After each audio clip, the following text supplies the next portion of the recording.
बच्चे हो तो ऐसे बच्चे होना चाहिए, वालिदैन के सीना फूल जाता है खुशी से। देखो कैसा ये आप ही की उम्र का लड़का अपनी जिंदगी को कैसे गुजार रहा है, 17 पारे ट्रांसलेट करने आता है। ये बंदा आलिम दीन नहीं है, लेकिन 17 पारे जबरदस्त ट्रांसलेशन के साथ बोलने आ रहा है। सर मैं पहले मीन्स माँ बाप की उतनी कदर नहीं करता था, पर यहाँ जब से वर्कशॉप में आया हूँ, जब से कदर करने लगा हूँ, मुझे एहसास हुआ है कि माँ बाप असल है कौन, हमारे लिए उनकी जान क्या है। मुझे अब तक नहीं मालूम था, पर अब मालूम हो चुका है सर। अब से मैं इंशाल्लाह माँ बाप के लिए जान भी कुर्बान करने के लिए तैयार हूँ। उलाइका यही लोग हैं, अला हुदन जिन पर हिदायत की गई है, मिर रब्बिहिम उनके रब के तरफ से, व उलाइका और यही लोग हैं, हुमुल मुफलिहून जो फलाह पाने वाले हैं। कैसे हीरे हैं देखिए यहाँ पर। अल्लाह ताला ऐसे हीरों को शायद इसलिए भेज रहा जो गफलत की जिंदगी गुजार रहे लड़के लड़कियां, उनके सामने ये उम्र के बच्चे। अनस क्या स्पीच दे रहा है, ये लड़का 17 पारे ट्रांसलेशन के साथ में, वो 7th स्टैंडर्ड का बच्चा, कोई नहीं कर पा रहे हैं, वो एक कर पा रहा है। अभी भी अल्लाह ने आपको आंखें दिए तो आपकी आंख के सामने है ऐसे 3 बच्चे। मैं ले आया और न जाने कितने हीरे पड़े हुए हैं यहाँ पर। 3 साल बाद ये लड़का इम्तिहान लिखने वाला है IIT में, जिसकी सैलरीज 8-8, 10-10 लाख रुपए होती है। कब है इस बंदे का एग्जाम? After 3 years। वो अब गर्मी के छुट्टियों में 5 घंटे यहाँ पढ़कर वालिद से ये नहीं कह रहा है कि I am sick and tired, मैं बहुत थक गया। यहां से फिर फाउंडेशन क्लास के लिए कहीं जा रहा है। लड़के हो तो ऐसे भाई, मरते वक्त भी बाप खुशी से मरेगा कि ये मेरा बेटा है माशाअल्लाह, पढ़ाई में बेहतरीन, कुरान पढ़ने में बेहतरीन। आप तो 17 पारे ट्रांसलेशन सीख गए, कितना वक्त लगा, कैसे आपने प्रैक्टिस की, फिर ये सब करते हुए 9th में 98% कैसा ले आए? आपके एक दिन में 100 घंटे है आपके पास। 9th में आपका स्कोर 98%। 98 सुनाई दे रहा आप लोग को? 98%, वेरी गुड। स्केड्यूल बताइए दिन भर का, आप पूरे दिन में क्या करते हो? आपका दिन कैसा शुरू होता है, कैसे खत्म होता है? मैं फजर की नमाज पढ़ता हूँ, उसके बाद मैं थोड़ी देर के लिए नैप लेता हूँ, फिर 7 o'clock को उठ के मैं सब फ्रेश अप रेडी होके यहाँ आए तक मुझे कभी लेट होता है, कभी मैं जल्दी आ जाता हूँ। उसके बाद 9 o'clock से 2 o'clock यहाँ का पूरा वर्कशॉप अटेंड करता हूँ। फिर यहीं पास ही में मेरा एक इंस्टीट्यूट है, मैं वहाँ जाकर फिर प्रैक्टिस करता हूँ। क्या प्रैक्टिस करते हैं वहाँ, क्या सीख रहे हो? मीन्स फाउंडेशन कोर्स ले रहा हूँ IIT के लिए। IIT क्या होता है? Indian institute of technology. हाँ, उससे क्या होता है, क्या मिलने वाला है? मीन्स वो एक बड़ा कॉलेज है। अब उसके लिए एंट्रेंस एग्जाम जो देना है, उसके लिए मैं अभी से प्रैक्टिस कर रहा हूँ। कब होता है एग्जाम? वो 12th के बाद होता है। सुन रहे हो प्यारे बच्चों, 3 साल बाद ये लड़का इम्तिहान लिखने वाला है IIT में, जिसकी सैलरीज 8-8, 10-10 लाख रुपए होती है। 10 लाख यानी पहले महीना नहीं होता है, पहले 3 महीने 50,000 पे सैलरी होती है, 6 महीने के बाद उसकी सैलरी 3 लाख, फिर 2 साल के बाद 5 लाख, 10 लाख।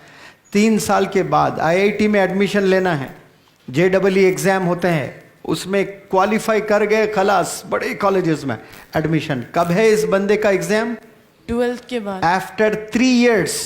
वो अब गर्मी के छुट्टियों में 5 घंटे यहाँ पढ़कर वालिद से ये नहीं कह रहा है कि I am sick and tired, मैं बहुत थक गया। यहां से फिर फाउंडेशन क्लास के लिए कहीं जा रहा है। क्या बजे से क्या बजे तक प्रैक्टिस होती है वहाँ? मैं यहाँ से वहाँ तक जाने में मुझे 2:30, 2:35 होते हैं। कैसा जाते हो? मैं वॉक जाता हूँ मैं, फिर मैं उधर नमाज़ पढ़ता हूँ। नमाज़ पढ़ने के बाद मैं जितना भी टाइम है टिल 5:30 में प्रैक्टिस करता हूँ। फिर फ्राइडे सैटरडे मुझे और एक्स्ट्रा क्लासेस रहते हैं, तो मैं 8:30 तक वहीं रहता हूँ। फिर क्लासेस अटेंड करने के बाद मैं घर गए तक मेरे 9:30, 10 हो जाते हैं। फिर घर में जाके कभी मेरे कोर्स का कोई प्रैक्टिस ही नहीं कर रहे हो? नहीं सर, घर में वोकैबुलरी और थोड़ा बहुत प्रैक्टिस करता हूँ। उसके बाद ऑलरेडी डेली टायर्ड रहते हैं, तो फिर जल्दी डिनर करके सो जाते हैं।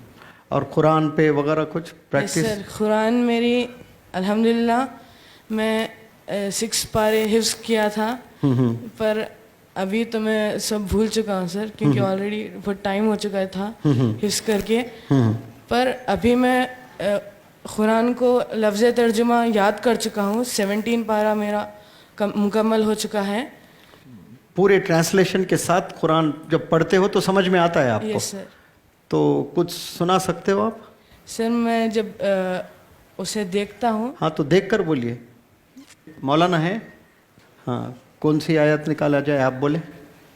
سر کون سی بھی دیں، ماشاء اللہ. پہلا پارہ دے، آپ بھی کھڑے رہیں. ہاں اعوذ باللہ من الشیطان الرجیم، بسم اللہ الرحمن الرحیم. سورہ بقرہ آیت نمبر 5. اولئک یہی لوگ ہیں، علی ہدن جن پر ہدایت کی گئی ہے، من ربہم ان کے رب کے طرف سے، و اولئک اور یہی لوگ ہیں، ہم المفلحون جو فلاح پانے والے ہیں. ان الذین بے شک جو لوگ، کفروا جنہوں نے کفر کیا، سواء برابر ہے، علیہم ان پر، انذرتہم یا تم انہیں ڈراؤ، ام لم تنذرہم یا تم انہیں نہ ڈراؤ، لا یؤمنون نہیں وہ ایمان لانے والے. ختم اللہ مہر لگا دی اللہ نے، علی قلوبہم ان کے دلوں پر، وعلی سمعہم اور ان کے کانوں پر، وعلی ابصارہم اور ان کے آنکھوں پر، غشاوۃ پردہ ہے، ولہم عذاب عظیم اور ان کے لیے دردناک عذاب ہے. بہت عمدہ. Big round of applause for this boy. ماشاء اللہ. دیکھیں یہ چیز ہونا چاہیے. یہ آئی ٹی میں کنگ بننا چاہتا ہے 3 سال کے بعد، لیکن جب ہاتھ میں قرآن دی جاتی ہے نا تو ٹرانسلیٹ بھی کر کے بولنے آتا ہے بندے کو. عمر ہے 15 سال 14 سال 10th اسٹینڈرڈ میں. بچے ہو تو ایسے بچے ہونا چاہیے، والدین کے سینہ پھول جاتا ہے خوشی سے. دیکھو کیسا یہ آپ ہی کی عمر کا لڑکا اپنی زندگی کو کیسے گزار رہا ہے. 17 پارے ٹرانسلیٹ کرنے آتا ہے. یہ بندہ عالم دین نہیں ہے، لیکن 17 پارے زبردست ٹرانسلیشن کے ساتھ بولنے آ رہا ہے، اور سچ بول رہا ہے. میں نے 6 پارے حفظ کیے ہیں، لیکن پریکٹس نہیں کرنے کی وجہ سے بھول گیا ہوں. تو پریکٹس پہ ہی تو چھڑی نا بات. یہ سب پریکٹس نہیں کرنے کی وجہ سے اب مجھے یاد نہیں ہے، لیکن قرآن کو دیکھتا ہوں تو مجھے اللہ کے کلام کو سمجھنے کی صلاحیت بھی رکھتا ہوں میں.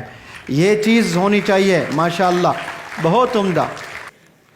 ہاں جی، ان کے لیے انعام 2000 روپیز. ماشاءاللہ بہت عمدہ. Very good. یہ آپ کیسے کر پائے اتنے کم عمر میں 16 پارے آپ ٹرانسلیشن کے ساتھ کر رہے ہو؟ ماشاءاللہ. یہ انسپیریشن کہاں سے ملا آپ کو اور کیسے آپ کر پائے؟ یہاں 12 سینٹنسز کا ٹرانسلیشن نہیں آ رہا ہے بچوں کو، آپ تو 17 پارے ٹرانسلیشن سیکھ گئے. کتنا وقت لگا؟ کیسے آپ نے پریکٹس کی؟ پھر یہ سب کرتے ہوئے 9th میں 98% کیسا لے آئے؟ آپ کے ایک دن میں 100 گھنٹے ہیں آپ کے پاس. نہیں سر. کیسا کر پا رہے ہو آپ پھر؟ جب میں 4th اسٹینڈرڈ میں تھا، جب میں فرسٹ ٹائم کمپلیٹ کیا تھا، اس کے بعد سے میں ریگولر پڑھتا تھا قرآن. میرے مام نے کہا کہ اس سے خالی پڑھنا نہیں ہے، اس پر اسے سمجھنا ہے، پھر عمل کرنا ہے. اردو مجھے پڑھنا نہیں آتا، میں قرآن سے ہی اردو پڑھنا سیکھا ہوں، اور پھر میں نے دھیرے دھیرے کرتے ہوئے 17 پاراس کمپلیٹ کیا. مجھے 2 to 3 years لگ گئے ہیں، پر انشاءاللہ یہ 10th کے اینڈنگ تک میں پوری قرآن کمپلیٹ کر دوں گا. بہت عمدہ. Very good. ماشاءاللہ. ان کے والدین کا نام لکھ لیجئے، تنزیل احمد. اور کانوکیشن کے دن star mother of the workshop, star father of the workshop award ان کے والدین کو بھی دیں گے انشاءاللہ، کیونکہ ایسی تربیت کر رہے ہیں. ماشاءاللہ دیکھیں آپ لڑکے ہو تو ایسے بھائی مرتے وقت بھی باپ خوشی سے مرے گا کہ یہ میرا بیٹا ہے. ماشاءاللہ پڑھائی میں بہترین، قرآن پڑھنے میں بہترین. کیسے ہیرے ہیں دیکھیے یہاں پر. اللہ تعالیٰ ایسے ہیروں کو شاید اس لیے بھیج رہا جو غفلت کی زندگی گزار رہے ہیں لڑکے لڑکیاں. ان کے سامنے یہ عمر کے بچے ہیں. انس کیا سپیچ دے رہا ہے. یہ لڑکا 17 پارے ٹرانسلیشن کے ساتھ میں. وہ 7th اسٹینڈرڈ کا بچہ کوئی نہیں کر پا رہے ہیں، وہ ایک کر پا رہا ہے. چیزیں دیکھو آپ کے سامنے. ابھی بھی اللہ نے آپ کو آنکھیں دیے تو آپ کے آنکھ کے سامنے ہے ایسے 3 بچے. میں لیا اور نہ جانے کتنے ہیرے پڑے ہوئے ہیں یہاں پر. اور 70% تو पत्थर लोग हैं, पत्थर, कुछ नहीं है उनके पास में, सता रहे सिर्फ वालिदैन को. Big round of applause for this boy, माशाल्लाह. एक लास्ट नसीहत देना है आपकी उम्र के बच्चों को, तो आप क्या नसीहत दोगे, क्या एडवाइस दोगे? सर, हमारे लिए हमारे माँ बाप हमारे लिए जान फिदा करने के लिए तैयार हैं, पर हम उनकी नाफरमानी करते हैं. आप तो नहीं कर रहे हो, तो फिर आप रो क्यों रहे हो? आवाज़ में कपकपाहट क्यों है? आप तो वफादार हो, वालिद की बात सुन रहे हो, कुरान पढ़ रहे हो, और दिन भर मेहनत 5 घंटे यहाँ, फिर जाकर फाउंडेशन कोर्स 5 घंटे, तो ये आंख में आंसू क्यों आ रहे हैं आपके? आपको 98% मार्क्स ले आकर के बंदा रो रहा है. 17 पारे इस उम्र में ट्रांसलेशन के साथ आता है, उर्दू नहीं आती फिर भी ट्रांसलेशन सीख गया उर्दू सीख करके, फिर भी आंख में आंसू, दर्द दिल में, क्यों, किस लिए ये? सर, मैं पहले मीन्स माँ बाप की उतनी कदर नहीं करता था, पर यहाँ जब से वर्कशॉप में आया हूँ, जब से कदर करने लगा हूँ, मुझे एहसास हुआ है कि माँ बाप असल है कौन, हमारे लिए उनकी जान क्या है. मुझे अब तक नहीं मालूम था, पर अब मालूम हो चुका है सर. मतलब कुरान वगैरह सब पढ़ते थे, लेकिन मालूम नहीं था वालिदैन के क्या? मीन्स मुझे पहले से ही बहुत सारा नॉलेज था, पर मैं उसे लाइट लेता था, पर अब से मैं इंशाल्लाह माँ बाप के लिए जान भी कुर्बान करने के लिए तैयार हूँ सर. बहुत उम्दा, बहुत उम्दा, वेरी गुड. और क्या नसीहत देते हो? मैं सिर्फ यही कहना चाहूँगा सर कि आजकल की जो जनरेशन है, सिर्फ अपने ख्वाहिशात के लिए हर चीज़ को पीछे टाल रहे हैं. आपकी असल ज़िंदगी मरने के बाद है, तो आपके मरने के बाद की ज़िंदगी के लिए कोशिश करना है. ये तो कुछ वक्त के लिए है, उसके बाद हम सबको उसी ज़मीन में जाना है. आखिरत के लिए हमें तैयारी करना है सर. बहुत उम्दा, शाबाश, वेरी गुड. हाँ, बैठे हैं आप, आपके सामने जिंदा मिसाल है. आप लोग इससे इंस्पिरेशन ड्रॉ करें और आज से एक नई ज़िंदगी आप भी शुरू करें इंशाअल्लाह. मुझे यकीन है कुछ तो बच्चों का ईमान ताज़ा हुआ होगा, जो गलत फहमी में ज़िंदगी गुजार रहे हैं, जो गलत राह में अपने आप को डाल दिए, जो वालिदैन के कोई सुनते नहीं. कुछ बच्चे बिल्कुल पढ़ाई नहीं करते हैं. अजीब अजीब बच्चों की काउंसलिंग हुई है मेरे साथ में. मैं वो बच्चे जो वालिदैन को परेशान कर रहे हैं उनको नहीं बुला रहा हूँ, देखिए स्टेज पर, उनको जलील नहीं कर रहा हूँ. हालांकि मैं बुलाकर आपसे इंटरव्यू ले सकता हूँ यहाँ पर, लेकिन ऐसा नहीं कर रहा हूँ आपके साथ में, ताकि आपकी रिस्पेक्ट रहे, पर्दाफाश ना हो जाए. आप लोग यहाँ से बदलने की कोशिश करें. कैसे आपके सामने बच्चे रिजल्ट्स दिखा रहे हैं, आप भी दिखा सकते हैं.